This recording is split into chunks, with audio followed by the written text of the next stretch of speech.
Assalamualaikum. Pada video kali ini saya akan menyampaikan tugas Ketua KPPS pada pemilu 2024, khususnya pada tahap pemungutan suara, berdasarkan PKPU nomor 66 tahun 2024, disertai simulasi di TPS. Tapi sebelumnya jangan lupa like, komen, bagikan dan subscribe IS7 channel. Baik hadirin yang saya hormati, waktu sudah menunjukkan pukul 07. Mari pembukaan rapat pemungutan suara kita mulai. Bismillahirrahmanirrahim. Assalamualaikum warahmatullahi wabarakatuh. Salam sejahtera, salam, Om Swastiastu, salam kebajikan, rahayu. Puji syukur kehadirat Tuhan Yang Maha Esa, karena kita semua dapat berkumpul dalam keadaan sehat walafiat di tempat ini untuk melaksanakan kegiatan simulasi pemungutan dan perhitungan suara dalam pemilihan umum tahun 2024. Pada hari ini, tepat pukul 07, karena para saksi, pengawas TPS, dan pemilih telah hadir di tempat ini, maka kita akan segera memulai kegiatan simulasi pemungutan suara dengan nanti mengucapkan sumpah janji KPPS. Untuk itu kami mohon untuk seluruh anggota KPPS beserta petugas ketertiban untuk menempatkan diri di depan saya. Sekali lagi untuk petugas KPPS dan juga petugas ketertiban, kami mohon untuk menempatkan diri di depan saya.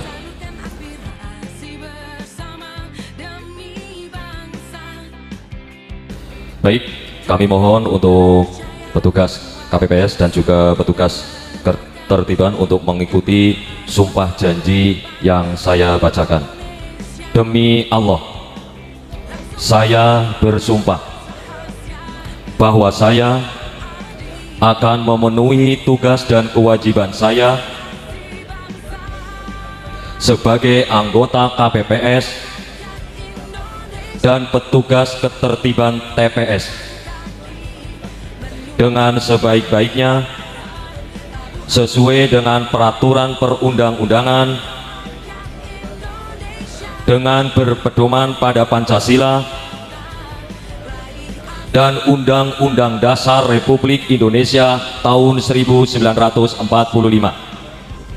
bahwa saya dalam menjalankan tugas dan wewenang akan bekerja dengan sungguh-sungguh,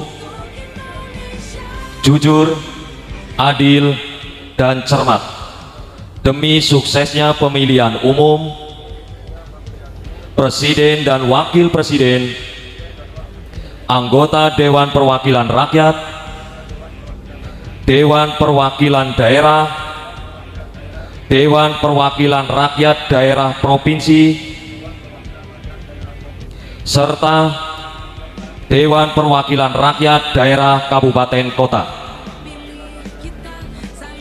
Tegaknya demokrasi dan keadilan, serta mengutamakan kepentingan Negara Kesatuan Republik Indonesia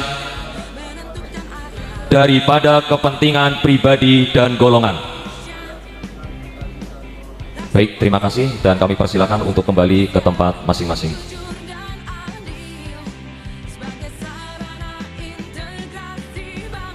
Selanjutnya kami akan membuka kotak suara dan memeriksa perlengkapan pemungutan dan perhitungan suara yang ada di dalamnya. Kami telah menerima kotak beserta isinya yang masih dalam keadaan tersegel. Mari kita saksikan bersama proses pembukaan kotak suara untuk kemudian mengeluarkan dan menghitung jumlah setiap jenis dokumen dan peralatan serta memeriksa sampul yang berisi surat suara. Kami mohon untuk mengambil kotak suara.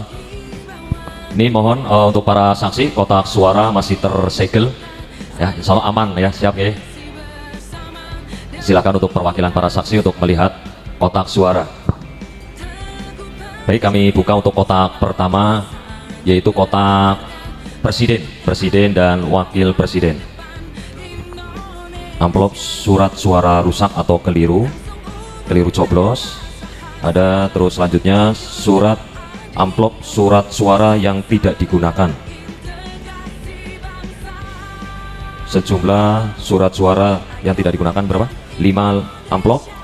Ada amplop formulir C hasil salinan di TPS 5, surat amplop surat suara tidak sah 5, 14. Untuk amplop surat suara sah ada 14. Baik, untuk kartu suara pemilihan presiden dan wakil presiden sudah kita keluarkan semua. Untuk surat suara dari presiden dan wakil presiden berjumlah 396. Mohon untuk kotak suara, ini kosong ya, kotak suara sudah kosong, akan kami segel kembali atau kami tutup kembali. Ya, silakan untuk ditaruh tempat semula. Untuk selanjutnya adalah kami ambil kotak suara DPD. Baik, kami tunjukkan kepada para saksi, ini masih tersegel ya, belum dibuka. Kami buka untuk segelnya untuk menghitung surat suara dari DPD RI. Moga untuk saksi bisa melihat. Oh, isinya cuma surat suara ya. Untuk kotak dari DPD RI isinya surat suara, akan kami hitung. Baik, untuk surat suara DPD RI berjumlah 296 ya, 296. Oke. Silakan untuk kotak suara dari DPD ya, dicek kembali kosong, untuk ditutup kembali, disegel, dan nanti melanjutkan kotak suara selanjutnya itu DPR RI. Untuk selanjutnya adalah kita akan buka kotak surat suara ini ya, masih tersegel. Mohon untuk para saksi untuk surat suara DPR RI. Kosong ya, udah habis. Mohon diperlihatkan ke saksi untuk kotak suara dari DPR RI. Baik, akan kami hitung surat suaranya. Untuk surat suara DPR RI berjumlah 296. Untuk selanjutnya kita ambil kotak suara dari DPR provinsi ya. Ini ya, masih disegel kotak suara DPRD provinsi. Untuk surat suara DPRD provinsi berjumlah 295. Untuk kotak yang mohon untuk kotak DPRD provinsi ditutup kembali, disegel, kosong. Kami tunjukkan kepada para saksi, kotak suara sudah kosong, kami tutup kembali, dan nanti kami ambil kotak suara yang terakhir yaitu DPRD kabupaten kota. Sudah kami segel kembali kotak suara DPRD provinsi, dan akan kami ambil kotak suara yang terakhir yaitu DPRD kabupaten kota. Kami buka untuk DPRD kabupaten atau kota. Mohon untuk saksi ataupun pengawas untuk bisa menyaksikan. Kami buka dan akan kami ambil hitung untuk kartu suara DPRD kabupaten kota. Untuk surat suara DPRD kabupaten kota sejumlah 296.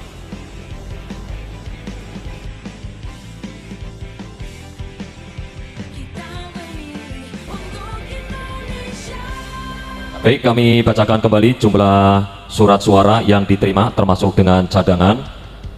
Untuk surat suara presiden dan wakil presiden sebanyak 396 lembar. Untuk surat suara DPR RI 296 lembar. Untuk surat suara DPD RI sebanyak 296. Untuk surat suara DPRD Provinsi Jawa Tengah sebanyak 295 lembar. Untuk surat suara DPRD Kabupaten Banyumas sebanyak 296.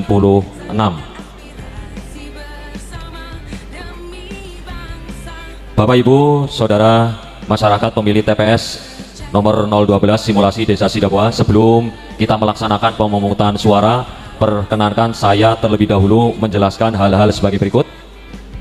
A. Tujuan pemungutan suara adalah untuk memilih calon presiden dan wakil presiden, calon anggota DPR RI, calon anggota DPD RI, calon anggota DPRD Provinsi, dan calon anggota DPRD Kabupaten Kota yang diwujudkan dengan cara mencoblos surat suara pada foto pasangan calon, nomor urut calon, atau lambang partai politik.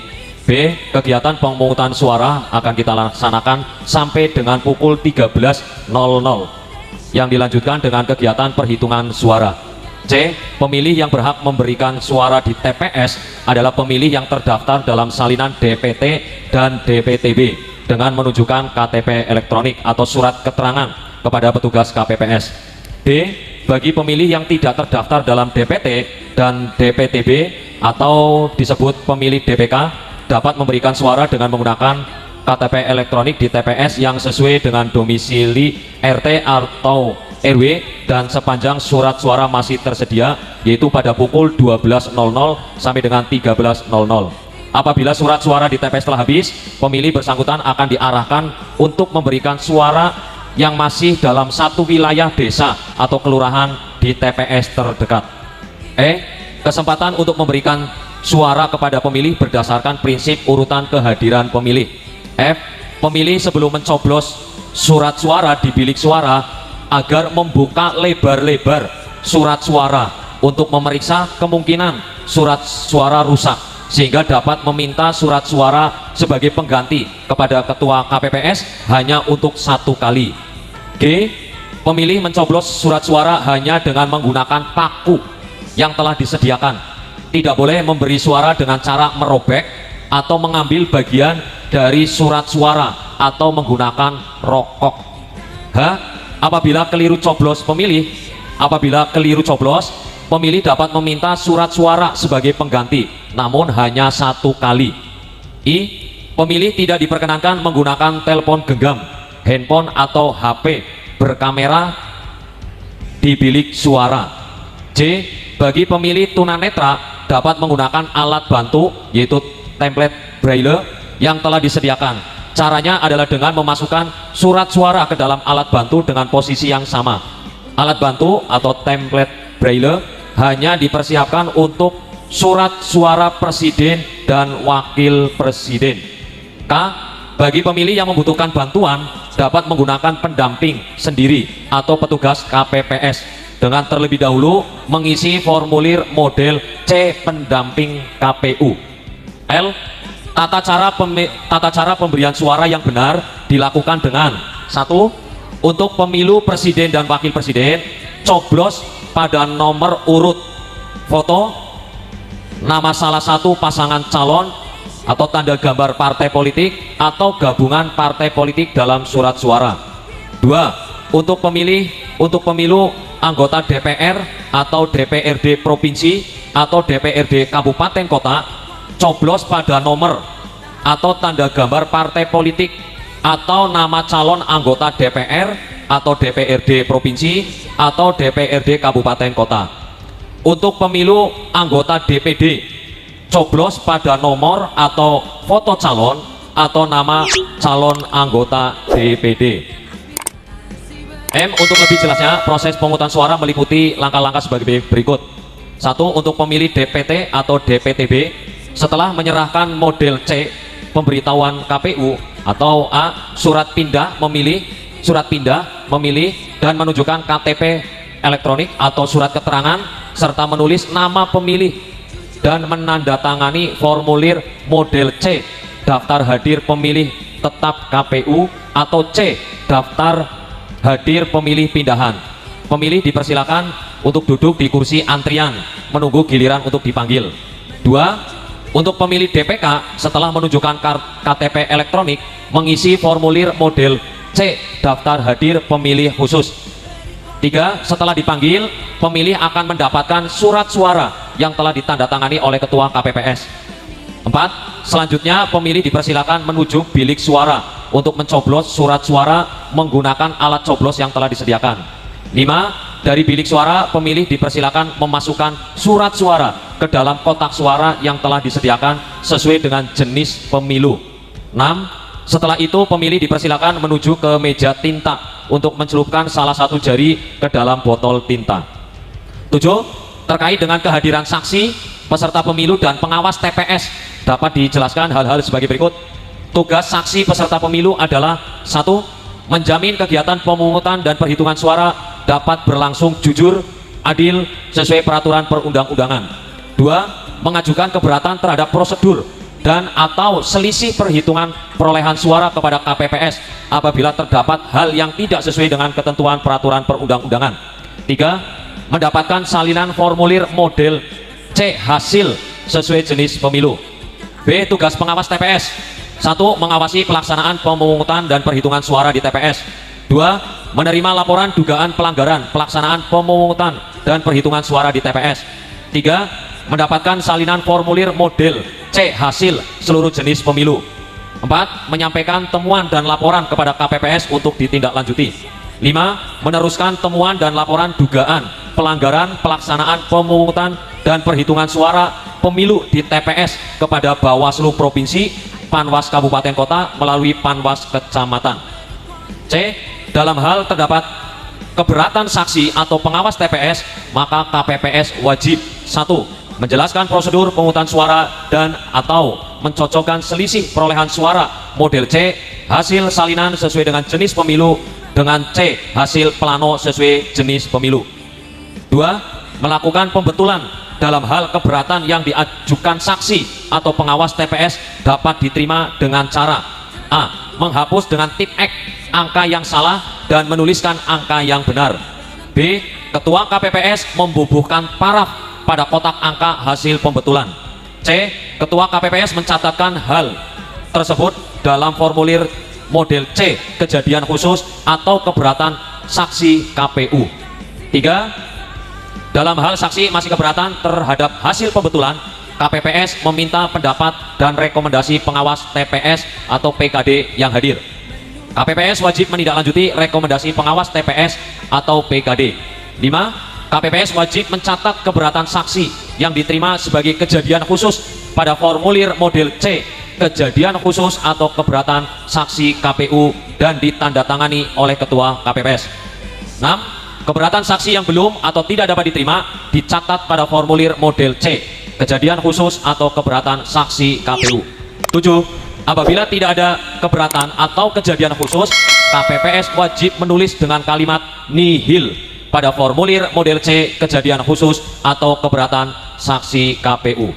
8. Sedangkan terkait keberadaan pemantau yang telah hadir di lingkungan TPS dapat dijelaskan bahwa ruang lingkup tugas pemantau meliputi A. Mengamati dan mengumpulkan informasi jalannya proses pelaksanaan pemungutan dan perhitungan suara sejak dimulai sampai dengan ditutupnya pelaksanaan pemungutan dan perhitungan suara. B. Menggunakan perlengkapan untuk mendokumentasikan kegiatan pemantauan, pemungutan, dan perhitungan suara di TPS. 9. Demikianlah Bapak, Ibu, dan hadirin sekalian penjelasan yang dapat kami sampaikan. Untuk itu, marilah kita mulai bersama-sama untuk kegiatan pemungutan suara pada hari ini.